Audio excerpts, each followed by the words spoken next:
recuperación posanestésica. Voy a compartir pantalla.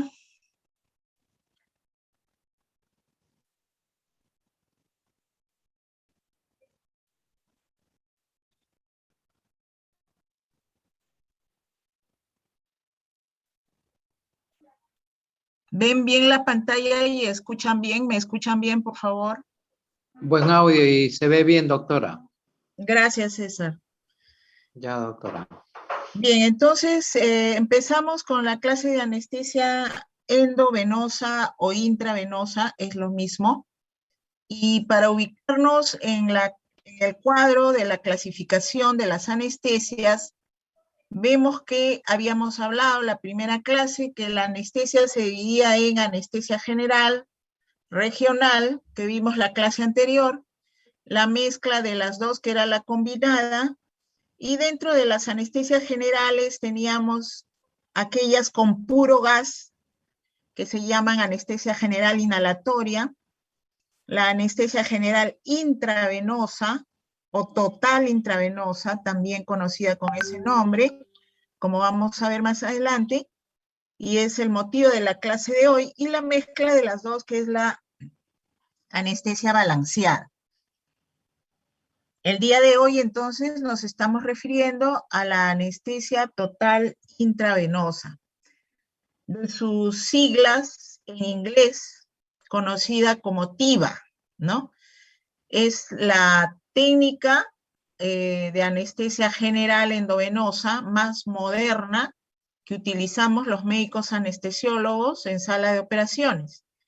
Se trata, pues, de administrar fármacos hipnóticos, analgésicos y relajantes musculares solo por vía endovenosa en ausencia de agentes inhalatorios.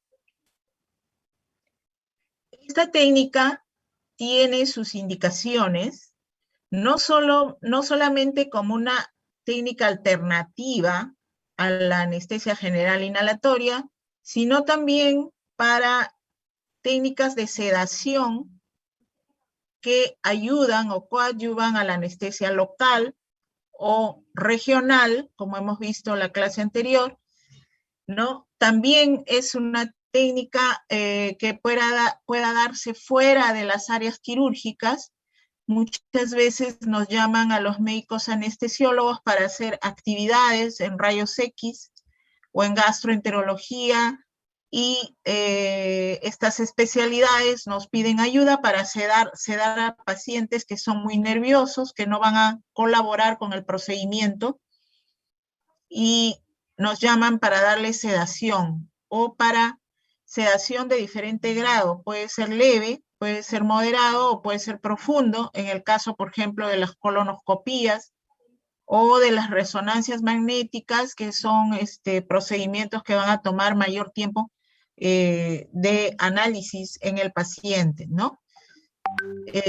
También sirven o están indicadas cuando uno quiere reducir la contaminación ambiental.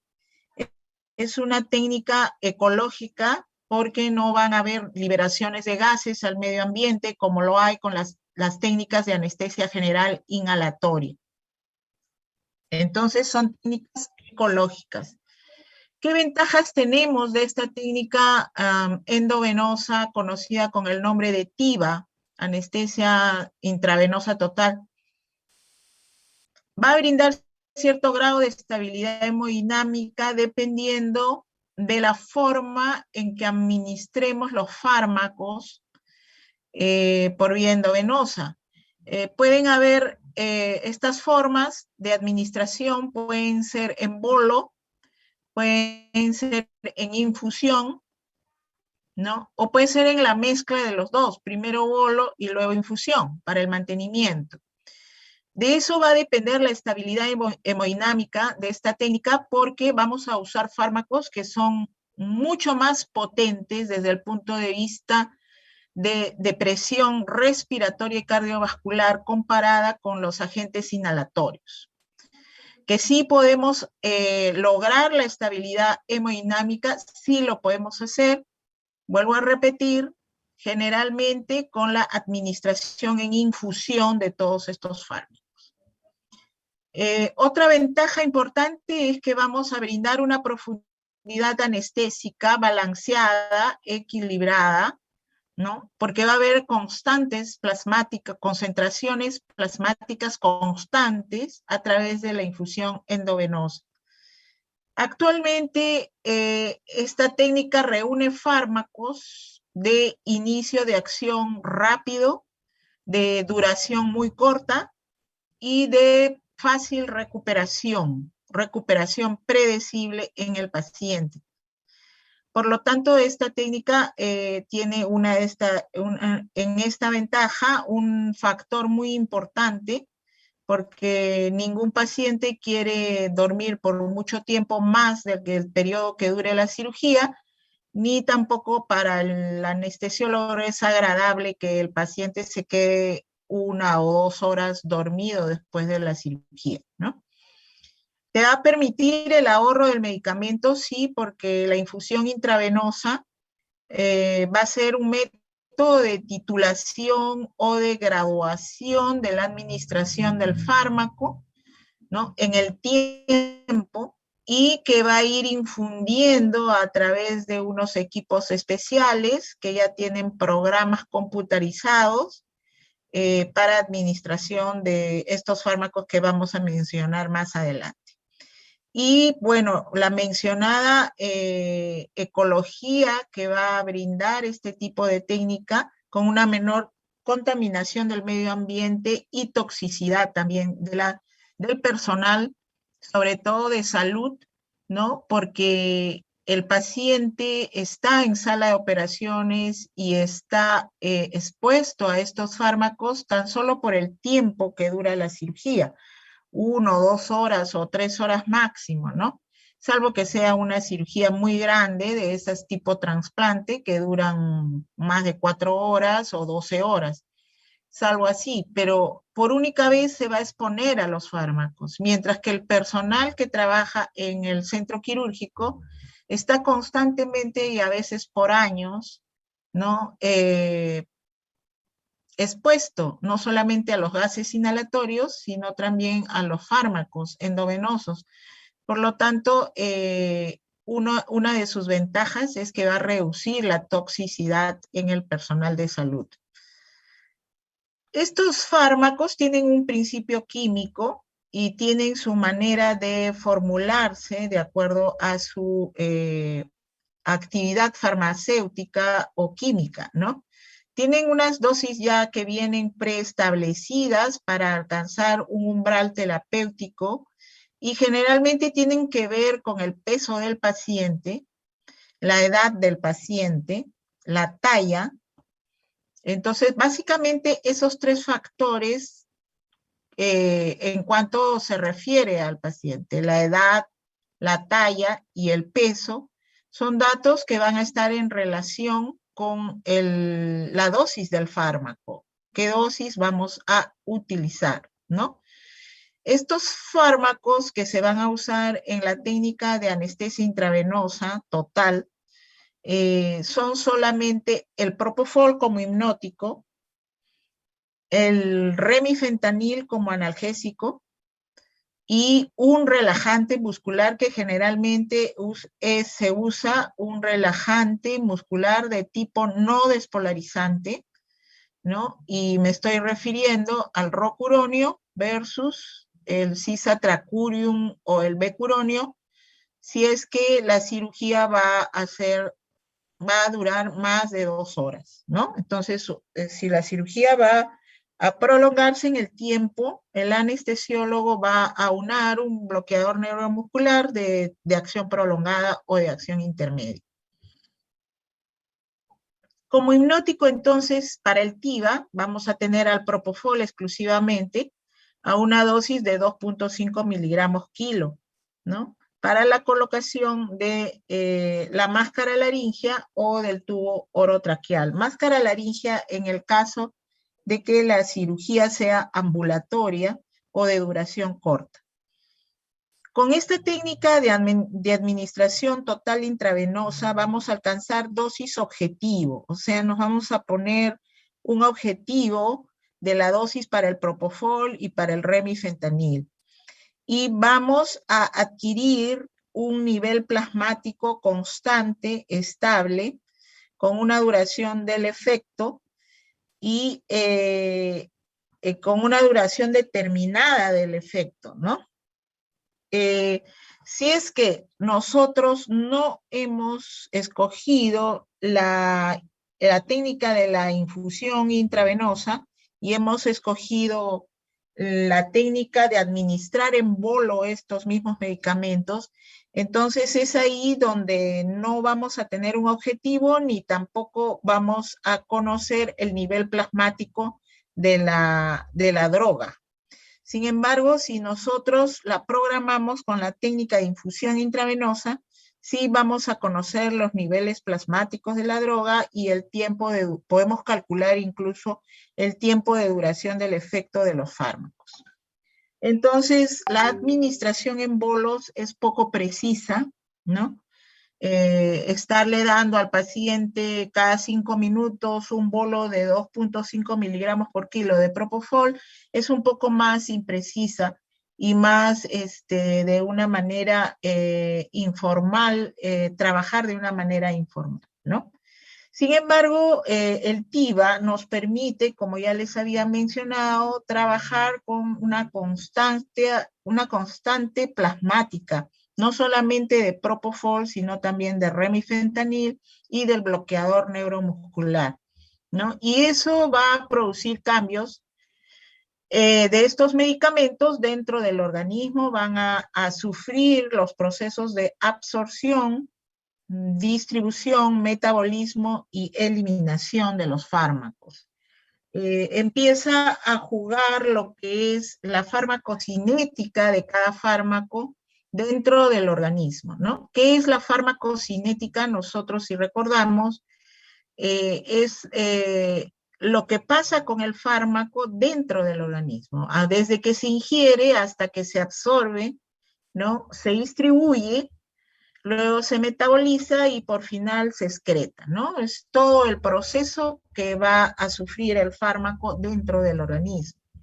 Cuando nosotros usamos la técnica de intravenosa total, vuelvo a repetir, ya vamos a adquirir concentraciones constantes, precisas y predecibles dentro de un efecto terapéutico que garantice el efecto deseado del paciente. ¿Por qué? Porque ya dentro del software en la máquina te pide la programación del peso, de la talla y de la edad del paciente, ¿no? Y usted pone a qué objetivo quiere llegar con ese fármaco, e inmediatamente la computadora saca la dosis de infusión a la que debe ser administrado para alcanzar ese objetivo. La cantidad del medicamento que va a ser infundido, ¿no? Y que va a sufrir también ese medicamento cambios dentro del organismo. Estos aparatos de infusión, que ya vienen programados con modelos farmacocinéticos, van a constar ya en su software dentro del organismo, lo divide en modelos de 3 compartimentos, ¿no? Inicialmente, cuando se inició esta técnica de anestesia intravenosa, representaban al cuerpo humano matemáticamente como un solo compartimento. Luego, conforme fue avanzando la técnica, ya la dividieron al cuerpo humano en 2 compartimentos, ¿no? Y con el pasar de los tiempos, los medicamentos en anestesia fueron representados en un modelo de 3 compartimentos y con esto se ha quedado actualmente la anestesia intravenosa total, la técnica más moderna actual de administrar una anestesia general, ¿no? Estos 3 compartimentos van a constar pues desde que se inyecta por vía intravenosa al paciente el fármaco, ya sea propofol, remifentanil o el bloqueador neuromuscular, ¿dónde va a ir primero? Al intravascular, ¿no es cierto? Entonces el primer compartimento sería el intravascular. Luego del intravascular, el fármaco se va a distribuir hacia el intersticio y del intravascular va a ir directamente hacia el cerebro, y luego al intersticio, y por último se va a distribuir en el tercer compartimento, que sería la grasa y los músculos, ¿no? Donde se van a ir a depositar el exceso de los fármacos que se están infundiendo, tanto propofol como remifentanil, ¿no? Y el bloqueador neuromuscular. Entonces, para la técnica TIVA, anestesia intravenosa total, el organismo se divide en 3 compartimentos: el intravascular, el intersticial y el muscular y el graso, que es el muscular y el graso, que sería el tercer compartimento, ¿no? Este gráfico es para ver cuando uno administra el fármaco en forma de bolo. Cuando uno administra el fármaco en bolo, lo que va a hacer es que el nivel plasmático de ese medicamento suba bruscamente, ¿no? Alcance un periodo de distribución muy rápido en determinado momento, y luego, por el efecto que tenga ese fármaco, caiga bruscamente, se distribuye y luego se elimine rápidamente, ¿no? Esto no sucede en un gráfico, por ejemplo, donde la administración del fármaco es en infusión. Cuando es en infusión, el ascenso de las concentraciones plasmáticas del fármaco es más lento y agarra un nivel, una meseta de concentración plasmática, para lentamente ir siendo eliminada por el organismo. Entonces el anestesiólogo se va a encargar de toda esta técnica si es que ha decidido administrarle esa técnica a ese paciente, ¿no? Para la cirugía determinada. Ya hablando de los anestésicos intravenosos en forma general, ya no del TIVA, ¿no? Porque una cosa es la TIVA, la técnica de anestesia intravenosa total, que, vuelvo a repetir, incluye la administración de propofol, solo propofol como hipnótico, remifentanil como analgésico, y un bloqueador neuromuscular no despolarizante, que puede ser rocuronio, puede ser becuronio o puede ser cisatracurium, ¿no? Dependiendo del tiempo que va a durar la cirugía.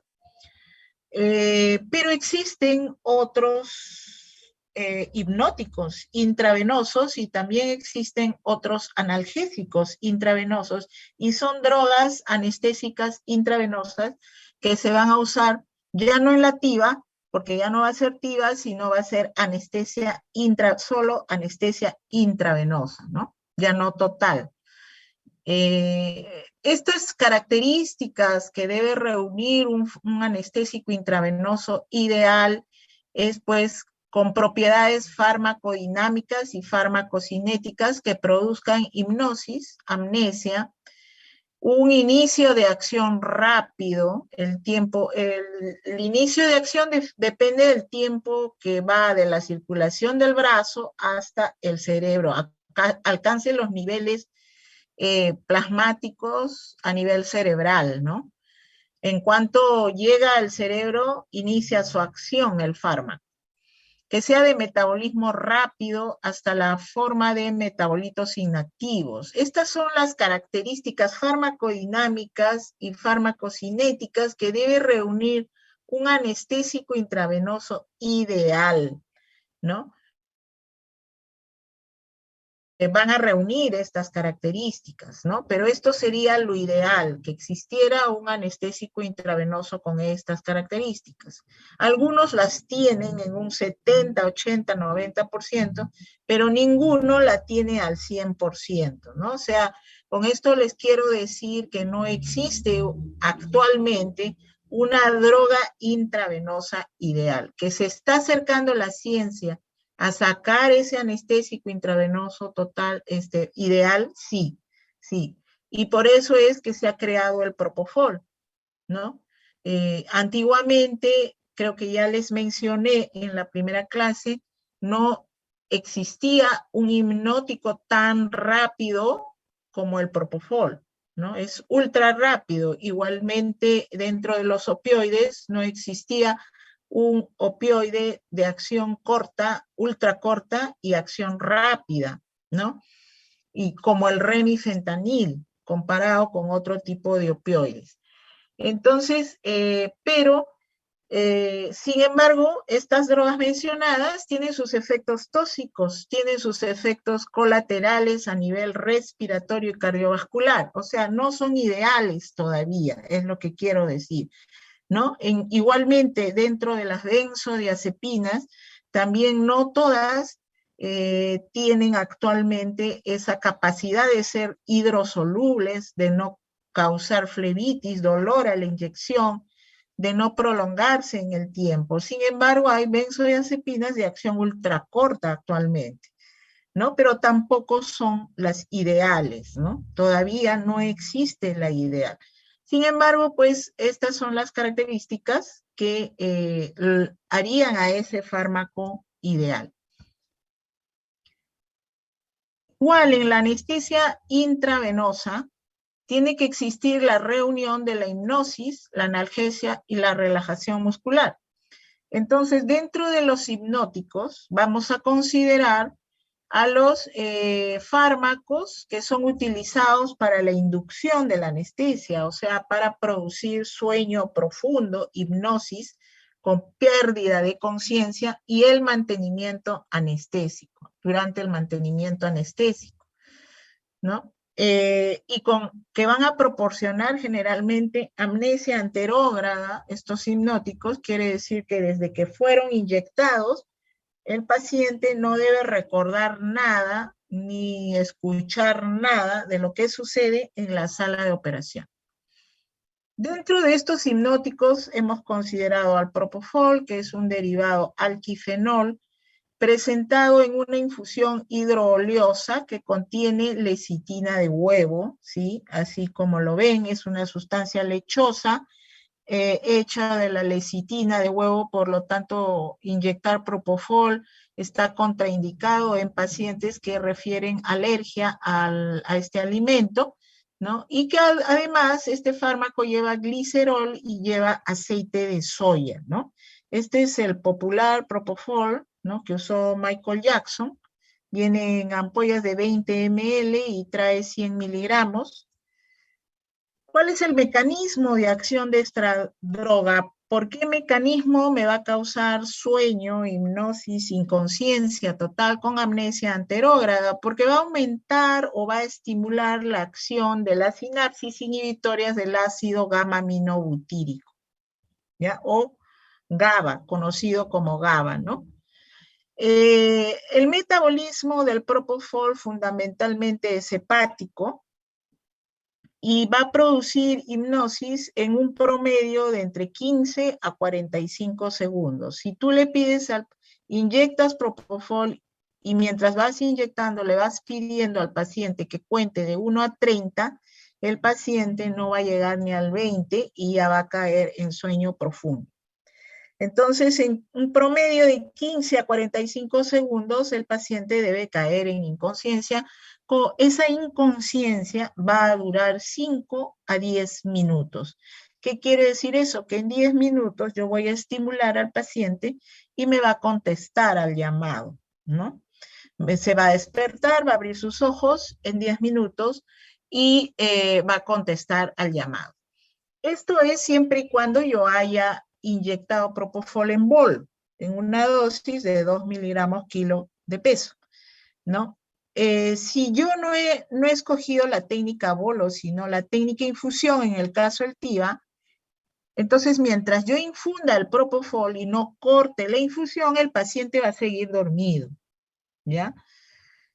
Ya no se va a despertar a los 10 minutos porque yo sigo infundiendo propofol. Por lo tanto, ¿hasta cuánto va a dormir el paciente? Cuando yo corte la infusión, en ese momento, a los 5 minutos del corte o a los 10 minutos del corte, el paciente va a despertar y recuperar la conciencia. ¿Hay pérdida de conciencia? Sí, hay amnesia anterógrada, también hay disminución de la presión intracraniana cuando uso propofol. tiene un efecto antiemético, ¿no? Muchas veces los pacientes en el postoperatorio refieren náuseas, vómitos, no cuando se usa propofol. No es analgésico, es hipnótico. El paciente duerme, pero eso no quiere decir que no le duela, que no le duela, ¿ya? El paciente está inconsciente, pero no va a producir analgesia. La analgesia la viene con la infusión del opioide, que es el analgésico fundamental, ¿ya? Ningún hipnótico produce analgesia. Todos los hipnóticos solo producen pérdida de conciencia, hipnosis, sueño. Propofol es un gran depresor miocárdico, produce hipotensión, puede producir taquicardia, bradicardia, de acuerdo a la velocidad de inyección que usted coloque este fármaco. Esta hipotensión va a ser provocada por la gran vasodilatación periférica que se produce en el paciente, vuelvo a repetir, dependiendo de la dosis que haya usado de propofol y de la velocidad con que usted inyecte la droga, ¿no? También es un potente depresor respiratorio, ¿no? Puedes llegar a la apnea total con un bolo de propofol, no así con una infusión leve de propofol.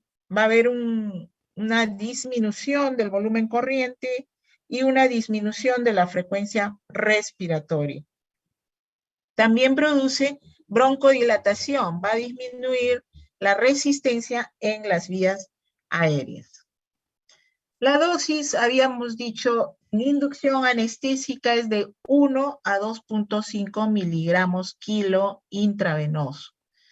Dosis de mantenimiento o en infusión puede ir de 50 hasta 200 microgramos kilo minuto.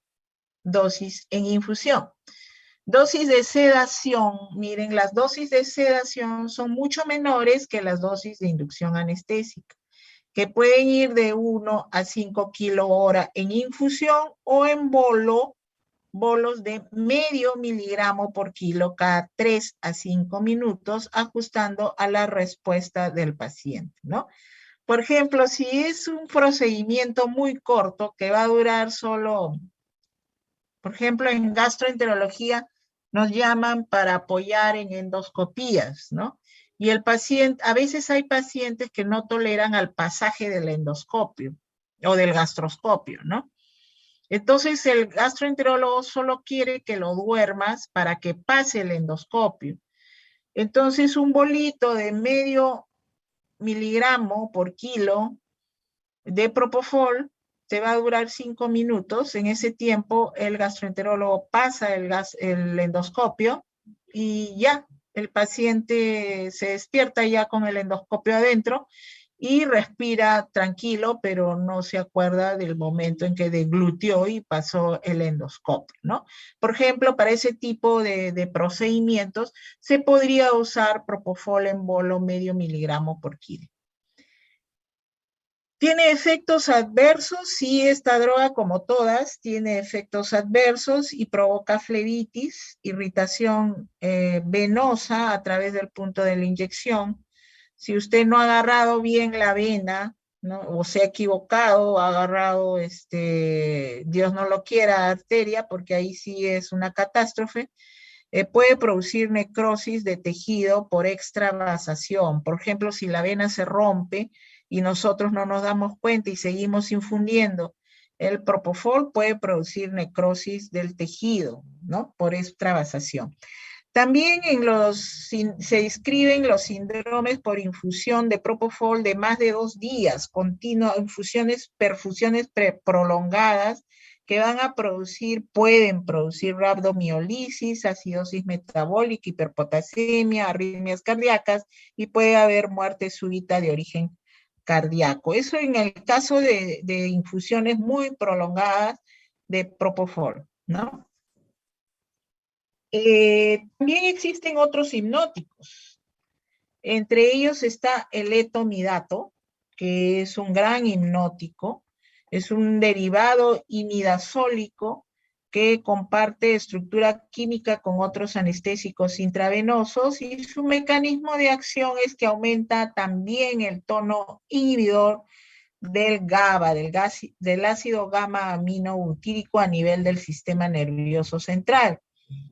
El GABA, saben ustedes que es el neurotransmisor inhibidor por excelencia del sistema nervioso central y como van a ver, todas las drogas hipnóticas son estimuladoras del GABA, ¿ya? O sea, aumentan el efecto inhibidor que produce el GABA en el sistema nervioso central, salvo una de las drogas que vamos a ver ahorita, esa es la única excepción. La farmacocinética del etomidato también se metaboliza a nivel hepático por esterasas y también por esterasas circulantes a nivel del plasma, ¿no? Metabolitos inactivos. Tiempos de pérdida de conciencia y de recuperación son muy parecidas a la del propofol, o sea, en 5, máximo 10 minutos se está despertando el paciente. A nivel del sistema nervioso central va a producir inconsciencia, amnesia anterógrada. Acá hay una diferencia con el propofol. Mientras el propofol es un gran depresor cardiovascular, el etomidato se caracteriza por no deprimir mucho la función cardiovascular, produce mínimos cambios en la frecuencia cardíaca, la presión arterial y el gasto cardíaco. Eso es positivo en el paciente, ¿no? No nos conviene tener muchos cambios ni en ningún sistema, ni menos en el cardiovascular. Y peor si es que el paciente está comprometido desde el punto de vista del sistema cardiovascular y respiratorio. Sí va a producir depresión respiratoria, no tiene el efecto broncodilatador del propofol, más bien provoca aumentos leves de la resistencia de la vía aérea. Miren cómo los fármacos tienen algunas cosas positivas que otros no tienen y otros tienen sus partes positivas del que adolece el otro fármaco. Entonces, no existe un fármaco ideal, todo consiste en elegir el fármaco indicado para ese paciente, para determinado paciente. Sabemos sí las propiedades de cada uno, es obligación del especialista saber la farmacocinética y la farmacodinamia de cada fármaco, de cada droga, para que la pueda indicar en determinado paciente, ¿no? En este caso el etomidato pues da estabilidad cardiovascular, sin embargo da depresión respiratoria, no hay broncodilatación como hay con el propofol, y más bien aumenta la resistencia de la vía aérea, ¿no? A nivel del sistema músculo-esquelético va a producir mioclonías, el etomidato, ¿no? O sea, contracciones durante su administración, y a nivel de la corteza suprarrenal va a inhibir la síntesis de cortisol a nivel de la corteza suprarrenal. Dosis 0.3 a 0.6 miligramos por kilo intravenoso. Puede tener otros efectos adversos como vómitos e irritación intravenosa. El otro hipnótico con características de anestésico general es la muy conocida ketamina, ¿no es cierto? La ketamina, ¿por qué le digo anestésico general? Porque reúne, puede dar hipnosis, puede dar analgesia, ¿no? Y relajación muscular no da. Pero ya de las tres características, de los tres factores que componen el término anestesia, la ketamina reúne dos. Es hipnótico y es analgésico. ¿Ya? No es relajante muscular porque no es un relajante muscular. Es un agente anestésico disociativo. ¿Qué quiere decir disociativo? Se refiere al efecto clínico que provoca en el paciente. El paciente está dormido, pero se duerme con los ojos abiertos, ¿no? Va a mantener su respiración espontánea y va a abrir y cerrar sus párpados. Y va a haber movimientos oculares en nistagmus generalmente, ¿no? Por eso ese se le conoce como el agente anestésico disociativo. Parece que estuviera despierto el paciente, durmiendo con los ojos abiertos, pero está inconsciente. Bien, es una droga que tiene una estructura similar a fenciclidina y tiene un mecanismo de acción que es un estimulante del N-metil-D-aspartato o NMDA a nivel del receptor del GABA, ¿no? Provocando inhibición del sistema nervioso central y amnesia. Entonces, este fármaco es estimulador del NMDA a nivel del sistema nervioso central y ese va a ser su mecanismo de acción. Estimula receptores opioides también, por eso su efecto anestésico a nivel de la corteza insular, putamen y tálamo. Estimula los receptores de catecolaminas y la liberación de catecolaminas y como consecuencia de ello vamos a ver el resultado en aparato cardiovascular. Se metaboliza a nivel hepático y el paciente pierde la conciencia en 30 a 60 segundos después de la inyección de ketamina. Esta inconsciencia va a ser más prolongada que con propofol y etomidato. Va a durar 15 a 20 minutos de inconsciencia. Puede ser administrada por vía intravenosa o por vía intramuscular, ¿no? Por vía intramuscular, el inicio de acción es a los 5 minutos. O quizá más, diría yo, en la práctica hasta 10 minutos demora su inicio de acción.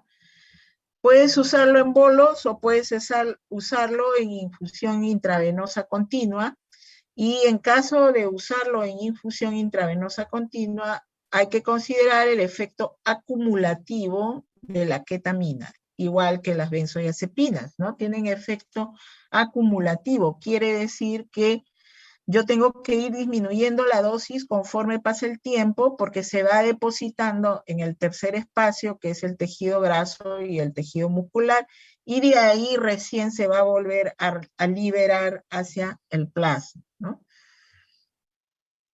El sistema, a nivel del sistema nervioso, produce un estado de disociación, como les decía, amnesia, y tiene efectos sedantes y analgésicos profundos porque actúa a nivel de los receptores opioides.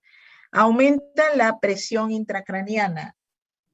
Esta es una característica muy específica de ketamina, ¿no? Va a aumentar la presión intracraniana, por lo tanto no debe usarse en neurocirugía, no en pacientes que tengan valores de presión intracraniana elevada, porque con ketamina el cirujano al momento de abrir el cráneo va a saltar la masa encefálica, ¿no es cierto? Entonces, no indicarla para procedimientos neuroquirúrgicos. A nivel del aparato cardiovascular, lo que va a hacer es aumentar la frecuencia cardíaca y la presión arterial por su efecto estimulador de los receptores de catecolaminas que van a producir una gran liberación de catecolaminas, produciendo taquicardia e hipertensión. A nivel del aparato respiratorio, no va a producir depresión respiratoria. A diferencia de los otros dos fármacos, va a preservar los reflejos laringios de la vía aérea. Quiere decir que el paciente va a estar dormido, pero va a deglutir, tiene efecto de deglución de la saliva, va a haber tos y puede haber broncodilatación por medio de sus efectos simpático-miméticos. Produce broncodilatación. Dosis de inducción anestésica, dosis de mantenimiento en infusión y las dosis de pseudoanalgesia, que puede ser una sedación leve, moderada, que es mucho menor que las dosis de inducción anestésica, ¿no? Por vía intravenosa y por vía intramuscular.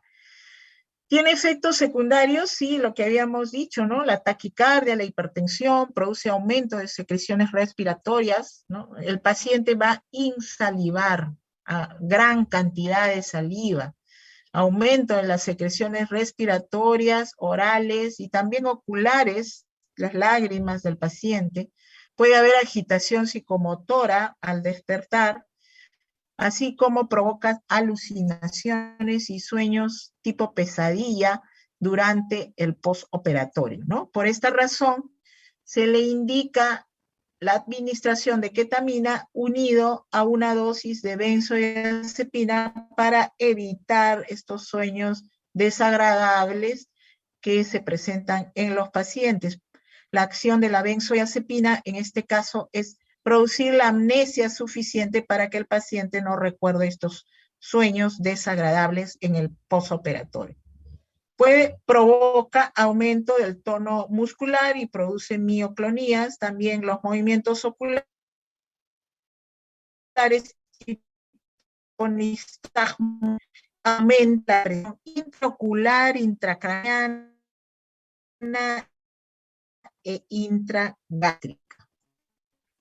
La de acción ultra corta y de metabolismo rápido es el midazolam, ¿no? Antiguamente teníamos al diazepam, que es más estable desde el punto de vista cardiovascular, pero que es una benzodiazepina, me refiero al diazepam, de acción muy prolongada y de periodo de latencia también largo. En cambio, el midazolam salió en el año 90, en los años 90, y fue creado pues con la mejorar el efecto del diazepam, porque el diazepam es una sustancia muy lipofílica, aceitosa, y al momento de la inyección produce dolor y puede producir flebitis. El midazolam no, es una benzodiazepina hidrosoluble. No hay dolor a la inyección intravenosa, ¿no? Y puede ser diluida la droga y causar precipitación en la jeringa, se administra y no va a causar dolor de inyección ni flebitis. Es una benzodiazepina, ya está totalmente eliminada del organismo, en comparación con diazepam, que la droga es eliminada en 12 horas del organismo, y su efecto pues es igual a todas las benzodiazepinas, puede servir como hipnótico también a nivel del sistema nervioso central. Las benzodiazepinas todas se caracterizan por causar amnesia, son drogas anticonvulsivantes, también los barbitúricos, ¿no? Relajantes musculares, sí, son relajantes musculares, no tanto como un bloqueador neuromuscular propiamente dicho, pero sí tienen un efecto importante a nivel muscular de relajación muscular. Pero no dan propiedades analgésicas, no son analgésicos. A nivel del aparato cardiovascular, tenemos que va a producir taquicardia, vasodilatación y una ligera disminución del gasto cardíaco. A nivel del sistema respiratorio va a producir depresión del volumen corriente y de la frecuencia respiratoria. Si usted une benzodiazepina o cualquier otro hipnótico, sea etomidato, propofol, a opioide, va a producir también depresión respiratoria mayor por sumatoria de efectos de los fármacos, ¿ya? Dosis de inducción anestésica 0,10, 0,15 hasta 0,3 miligramos por kilo intravenoso. Dosis de sedación 0,05 a 0,4 miligramos por kilo hora intravenoso.